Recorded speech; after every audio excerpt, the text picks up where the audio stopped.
దేవుని పరిశుద్ధ నామానికి మహిమ కలుగును గాక. క్రీస్తునందు ఆత్మీయులారా, యేసయ్య నామములో మీ అందరికీ వందనాలు.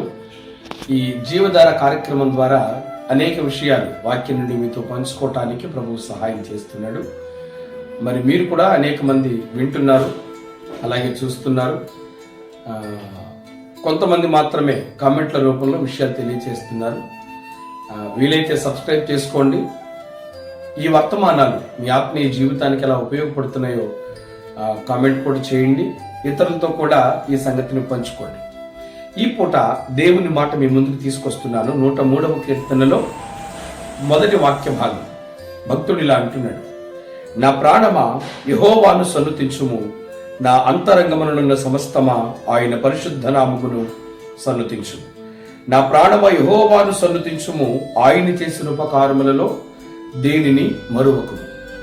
ఈ రెండు మాటల్లో లేక రెండు వచనాల్లో కూడా మానవునికి దేవునికి ఉన్న అవినాభావ సంబంధం, ఇరువురి మధ్యలో ఉండవలసిన ఆధ్యాత్మిక బంధం ఏమిటి అనే దాని యొక్క లోతును భక్తుడు ప్రస్తావిస్తా ఉన్నాడు. ఒకటి, తన ప్రాణంతో చెప్తున్నాడు, నువ్వు దేవుని స్తుతించాలి. ఎందుకంటే దేవుడు నీకు ఉపకారములు చేసి ఉన్నాడు. ఆయన ఎలాంటి వాడు అంటే ఉపకారములు చేయు దేవుడు, ఉపకార తత్వం కలిగిన దేవుడు. ఈ భూ ప్రపంచంలో ఏ మానవునికైనా, ఏ జాతిలో ఉన్నవారికైనా, ఏ స్థితిలో ఉన్నవారికైనా దేవుడు ఉపకారములు చేయువాడై ఉన్నాడు.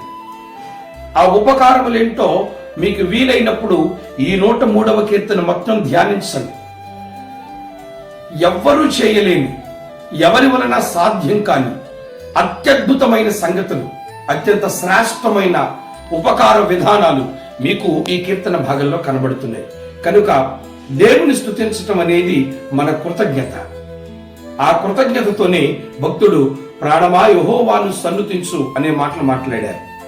కనుక ఉపకారము చేయు దేవుని ఎదుట కృతజ్ఞత కలిగిన వారమైతే అనుదిన కృపల చేత నడిపించబడుతూ దీవించబడతాం.